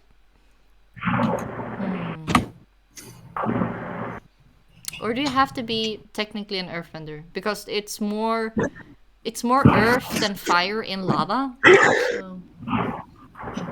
Sorry, I'm going down. Yeah, that's what I was thinking too. Yeah, I start going down geek lane. I need to. That's what I'm gonna do tonight if I can sleep. Yay. Okay. The better question is, does temperature matter when it comes to earthbending? Well, I imagine. Yeah, because there have been a lot of earthbenders that haven't been able to lava bend. So. Okay. I think that would be. But then again, is it like you either have one of... Ooh, I just saw what Myth posted. Ow. What is it? One of the things that I noticed where it's like, okay, this this has to be different than it as we understand it, because I'm just like, I get that platinum sounds like a 200 IQ play to make weapons out of if you're fighting earthbenders, but it's like, that would really be terrible if you tried to fight a firebender with this. Anyone else think What that? you mean? No, because they mentioned in Korra that they made those mech things. You know what I'm talking about, right? Those mech suits? Yep, the ones that They were made made out of platinum. Yeah, Because like, apparently that works. yeah, because I was gonna say, like, first off, that would be obscenely heavy. Okay, resource-wise, it's like, okay, this isn't Earth, I get that, so, I don't know, maybe this place just has a lot of it, but it'd be obscenely heavy, and also, if anyone can lava bend or fire bend, then you're, like... Or even better yet, literally pretty much all the bending elements have a way to deal with the platinum suit. Because you want to know something that nobody's really tried? Hey, they're coming at you with this platinum suit that you can't metal bend. Okay, I'm gonna scoop out the earth underneath them, and then I'm going to seal it back up over them. Now they can't hurt me. Yeah, well, good luck. Good luck, guy. Punch your way out of that one. Well, I mean, a really simpler way of doing it, just launch a rock at it, because platinum is terrible for armor. It's way too soft. It's way too malleable, so you could just take up a boulder, split it up into a bunch of little pebbles, and fire it at him like a machine gun. So I get that, like, Sato was trying to do a 200 IQ play. It's like, you can't bend this, but it's also like, okay, yeah, but that'd be obscene. But now I'll just beat you normally, okay? You can't bend this. Oh no, I can't bend this. I'm only able to melt it, set it on fire, tear it apart with minimum ease, fill it with water, suck all the oxygen. There's nothing I can do, guys. He's really got me. Like he's got me locked down. There's nothing. Can't fight it. Too strong. It's like if someone tries to. It's like one of those people where it's like, oh no, what if you're in a setting with magic and they use anti-magic? Okay, I'll just heat up the air around him because I'm not technically casting on him, and then I'm just gonna defeat him by like making him go into heat stroke or something. Easy. Okay. Oh, haha, you can't cast magic on me. Okay, cool. The floor is now gone. Bye. Cool. So yeah, but... I'd catch you, but I can't use magic on you. I can't use magic on you, Eldritch Knight drawing his great sword. Shame. Why do I now get the shame? But yeah, that's a question. If you could be in the world of Pokemon or in the world of Digimon. So choice between Pokemon or Digimon? Yeah. Does it matter which iteration of Digimon? Because there's like 7. I was thinking just the first generation because that's the only one I've seen. It'd still probably be Digimon just because they've got a lot more to it than Pokemon. Okay. Just straight up. First off, your partner is intelligent, so it can actually talk back with you. You can like formulate strategies and plans and stuff with them, and they don't have to like rely on telepathy or any like special movie nonsense just to be like, oh yeah, I can communicate with my partner and he can communicate back. Cool. And second off, it's literally just the power of friendship. So if you're good friends with your partner, then you'll be okay. Yay. So hey, pretty easy. Yeah. Aeon? So question is choosing between Digimon or Pokemon. Which I would world only would you be in? I would only. It's kind of an uninformed answer. I would only pick Pokemon because of nostalgia. Because I didn't really grow up with Digimon, so I wouldn't know what I was signing up for or anything about the world at all. That's fair. But I know things about Pokemon because I was into that. So just out of knowledge, I'd just do that. Yeah. Brogar, wherever you want to be. Personally, I'm the same reason with Aeon. It's Pokemon. I did grow up with Digimon, but Pokemon is like the most memorable for me because I did grow up with the weekday afternoons. Every time I come to school, it's always Pokemon. Yeah. Some of you never grew up with Digimon Frontier on Saturday mornings, and it shows. I'm ashamed of all of you. Excuse you. Did I stutter? Yes, you did, because I have seen it. No, so I didn't. Me. I'll show you what a stutter sounds like. Me. This is my defense sound. Meh. Oh, you haven't heard my attack sound. It's okay. Now I just imagine like me and Solar, if we meet on a con like next year or something, he's starting making attack sounds and I'm just standing there like meh. Why do I imagine like a detailed art of Solar looking all shadowy with that voice, and then next to him is gonna be Chris with a simple fluff. Meh. Defense floof.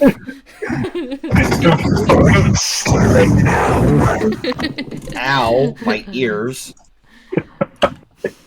Oh, this was fun. Okay, Golden, your last one. Where do you want to go?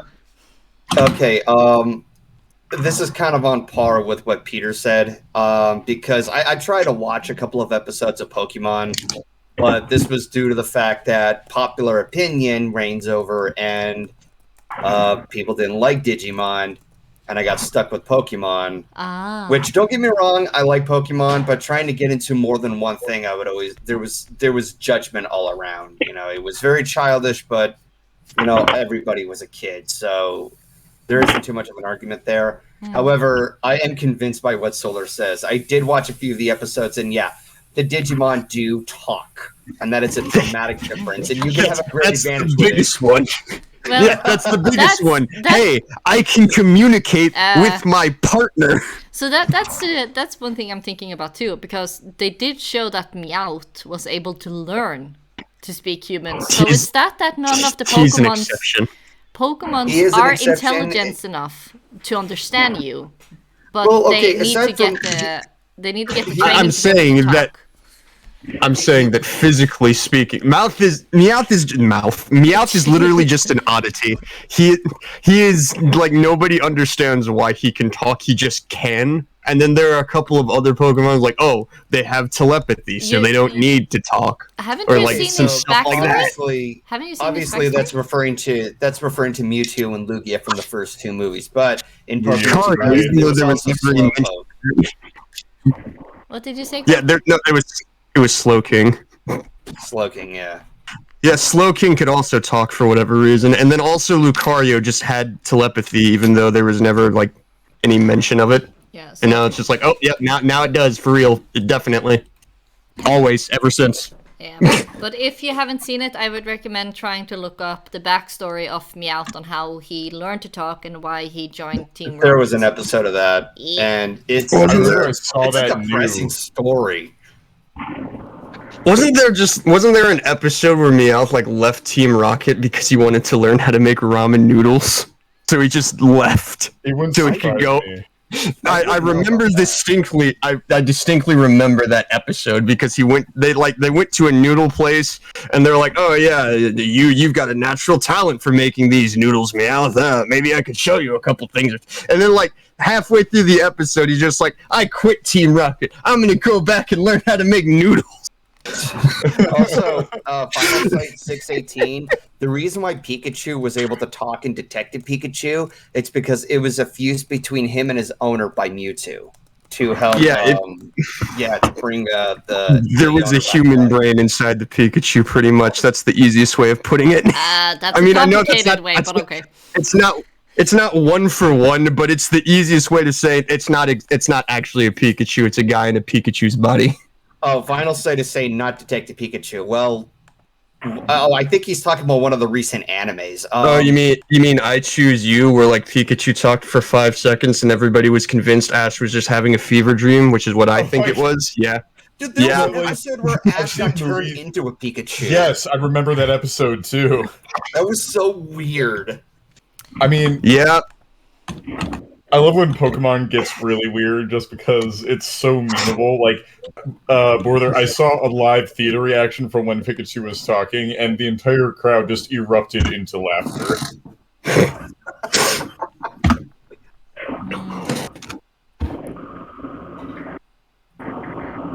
Oh, Chris is bouncing on everything. Yeah. Look at your nose. I don't know where to put her, but I want to have her in here because me It's literally just, just you made just her. enlarged her. Yes. Look at my She's face. dominating the screen. Look at my face. Look at my face. Look at my face. Oof. Stop doing that. But yeah, I What really if I don't wanna? because I don't wanna. See, gonna go back in my corner now. Yeah, we're Rotkiv said. And apparently she turned it away, calling him a freak, which is just ouch. Yikes! He physically changed his form, and this is how you thank him. Yikes!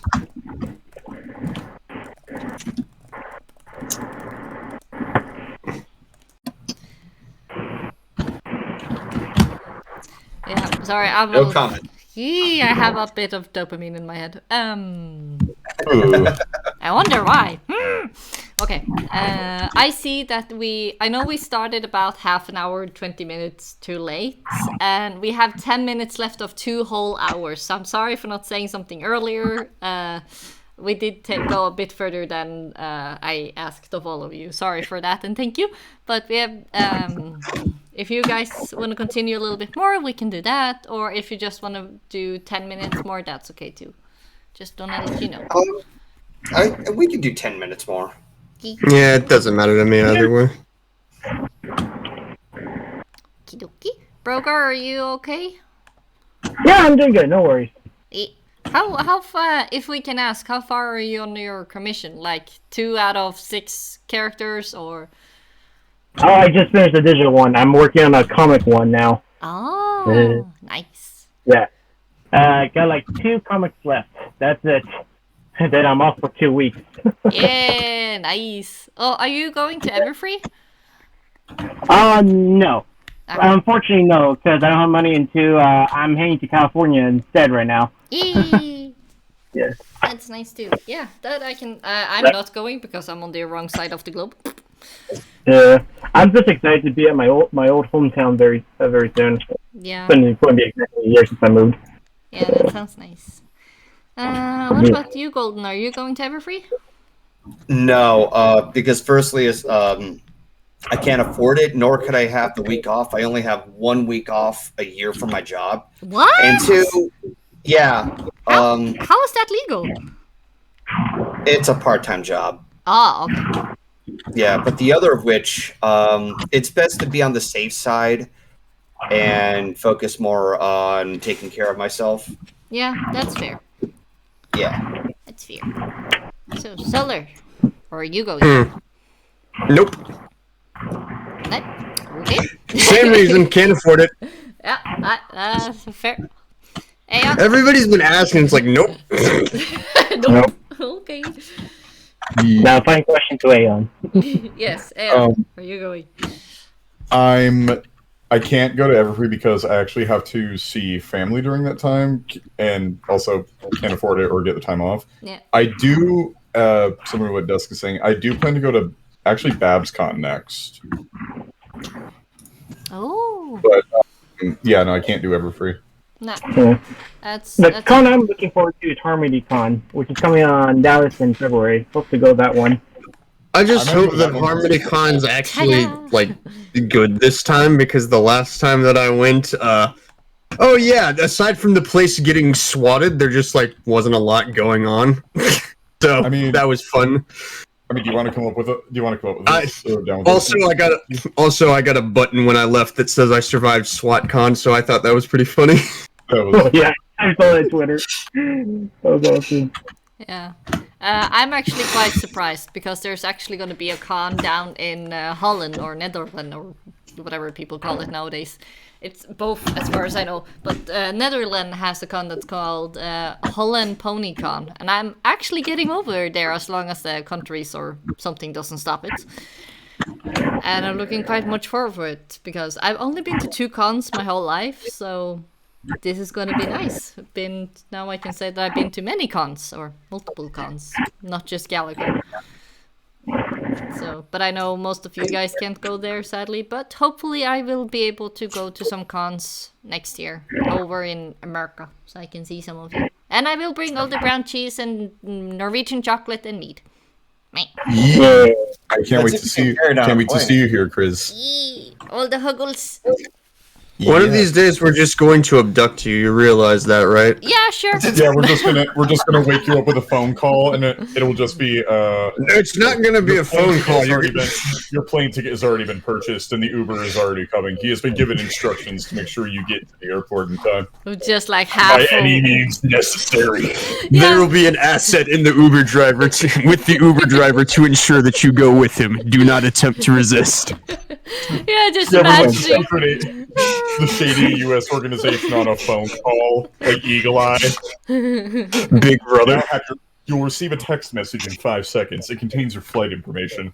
Your luggage has already been packed by another. It should be right in front of you. Yeah, You have right. 30 That easily sounds like a dream come true when you think about it. No, Yeah. we need to do this because guys love doing heists, but this is a way we can do it without breaking the law. We'll just keep Yes. agent calls. Yeah, but the thing I'm thinking about is that I'm probably gonna be in my PJs and hardly awake, so when I get to the airport, I'm just gonna be like, what happened? And then all of you guys are just standing there like, yay! And I'm just like, am I in America? You're about to be. Welcome All right, to now listen, International take Airport. exactly 2 of these pills. Once we hit 10,000, we're going to store you in the cargo compartment. This isn't exactly a legal extraction, but hey, nobody needs to know about that, okay? So listen, Okay. it's self-sealed. We've got the entire, there's enough oxygen for the whole trip. There's some snacks in there.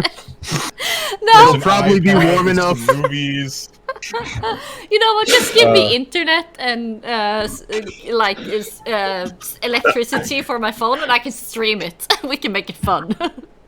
Yeehaw, Viking! Welcome to Texas. The pickup truck coming to get you is out front, outside your terminal, and then it's us Yeah. So in a stream. pickup truck because Yeah. we have to. Yeah, like, dude, get in, Viking. We're going raiding. Okay.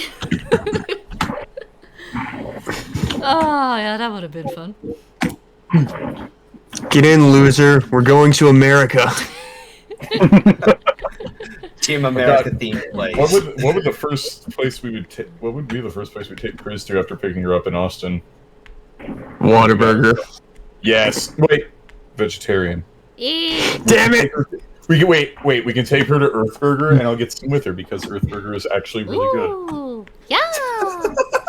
Or you know, I love what Star Raptor Oh, says. wait. I know. Huh? Marble slab. Yes. Marble slab. I'm reading the chat and I see Star Raptor saying, Uber driver, I am a 3rd-degree black belt in judo, karate, and making food. Making You are forced to come with me or I will beat you with the most delicious food at my disposal. So, is that a threat, or are you offering me dinner? Yes. Yes. And yes, We were both thinking it. and yes, Duskflare, definitely the package which somebody's shipping me in would be with my cutie mark on it. Yep. It's okay. I have family who used to be in the military. We will do this the family way. And the family way is just load you into a B-2 Spirit bomber. Your package has a parachute on top. Oh, you do. Yeah, I believe. And then I a can fly. Halo jumper is personally flying down alongside the package to steer it for aiming. He also happens to be a relative of mine, so he will have a beer with us Yeah. after that. Yeah, and then we're gonna share stories about how loud Chris was screaming. Yeah. It'll be really funny. Yeah, it's just like, you think I You can have go now- high pitch when I am hyper? You're gonna hear how high pitch I can Oh, go Chris. when I get scared. Don't worry, Chris. We have settled that. Welcome to America, where this is now legal. Don't worry. It's just a brownie. We assure you. Yeah. It will help you relax. Oh, yeah. Chocolate Don't is worry. Oh, you're talking it's about green. cake. Okay. It's a green brownie. Don't worry. It's good for the environment Yeah. and your headspace. Yeah. Yeah. A bit of context for people who doesn't know. I have problem saying the name for pony fans. Brony. Brownie. I say brownie instead. So, you know, when he said Brownies. brownie, I thought he was just saying, oh, it's okay, it's just brownies. I was like, yeah, It's we're just pony it's fans. just people. For your friends. Brownies are delicious when they're Nah, nice. all we would say is eat this brownie and don't worry about it. And You are then, now in the U.S. This is now legal, but don't worry, it's just a brownie. But it's okay, it's legal now. It is legal now. and then Flitter Chris is gonna sit there like, I'm not eating a human. Oh, it's not a human. It's chocolate. No, I imagine it dispenses into your lap. It's like, oh, this isn't a human. Nom. Nom nom. Oi, son. Hello. It's awful tiny for a human, I guess. Very cakey. Yes, very chocolatey. Myth Pony, hello. Hey, Myth. The myth is in the chat. Suit. I need to get her on this show once too. I don't think I've had her on. She's fun to talk to. Yeah, she's nice. Of course, you would say that. Well, yeah, I'm correct. Not obligated of any sort. One sec. All right, so it looks like we're reaching the 2-hour mark. Yeah, we have half a minute left. Anything else you guys want to say? Oh, No, not really. Myth, I was able to hold my tongue for a while. What did Myth do? No, Myth says I cuss too much to be on your show. No, I have talked to you before. You can handle it. Oh, sweetheart, my haven't darling. watched If I can make it here, if I'm allowed on, you'll be fine. I promise. See? You will be fine. And you know what? If you guys want to, if I ever have one of my hyper sleepy stuff, we can do a stream then too, and then whatever comes on. Oh my god, Sleep Drunk Cruise is amazing. Okay, I will ascend for that live. Should we have like? Join you. Should we just have an impairment stream where everybody just gets wasted and then we just start talking? Yeah, that works too. Oh, Let us that would have to be all- on one of my nights off. I would Wait, Chris, we will call it the Shaman Circle, for we Ooh. are all in trance. Yeah. Yeah, sure. The Shaman Circle. Sure. Oh, that would have been fun. Chill and chat, the after hours. There you go. That would go places. Yeah, I can't tag that as family friendly. Right. I'll have to show you the Magnify and see what music vibe you get off of it. Wait, I mean, you can. I already did show it to her, but not when she's tired. No, you have not shown it to me as me sleep hyper. Welcome back to the spirit realm, Chris. Ooh, pretty.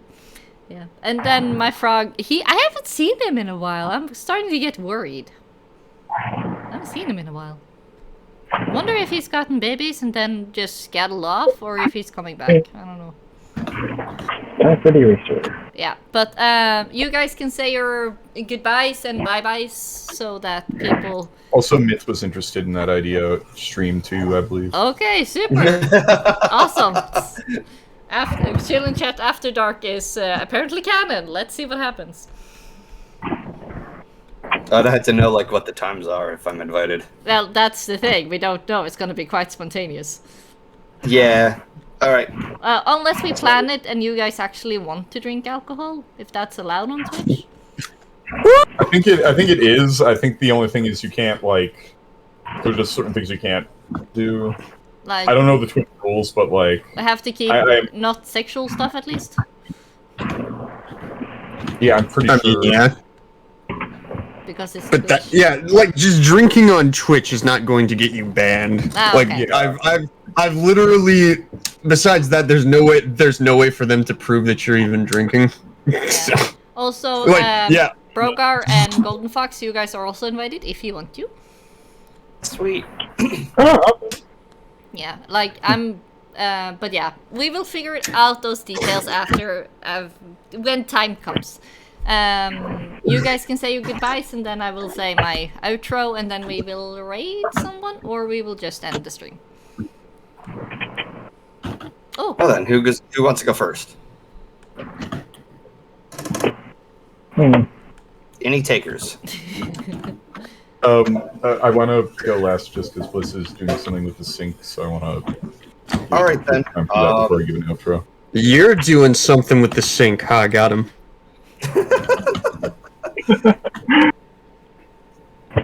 Okay, I could go first just to get the flow going. Stay safe, wear a mask, don't be an anti-vaxxer. Yeah. Well, I guess I'll say my piece. It was great having you guys to talk with. It was fun, and me, and it was helping me relax for today. Thank God. Yay. So yeah, I hope we do again. Hello, dearies. Hope you had fun. Love you all. And this hit goes out to you, to Border. What is that even supposed to mean? What, are you just blowing the smoke into the microphone? Is that what's going on here? Like all sensually like? Not sensually, just blowing it into the mics since I've done the bare minimum. I've done the bare minimum. Now you are all invoked into the ritual. Yeah. Anyways, stay in school, eat your vegetables. If you do drugs, make sure that they're legal, and if it's not, don't get caught. Oh, don't do it. Thank you. Golden, your turn. Golden, I'm sorry. your turn to say your outro. All right. It's been He nice, already did. Ah, Yeah, I kind of did. But in all seriousness, it was nice chilling out in this chat and just having any conversation imaginable. It was really nice chilling and chatting in this place where you're supposed to chill and chat. Yeah, I love this. Thanks again for having me back on. yeah, thank you so much, everybody, for joining. And thank you to everybody who come and drop by. And hashtag for when we raid Argumendon, Argudemon, it's gonna be chill and chat after dark.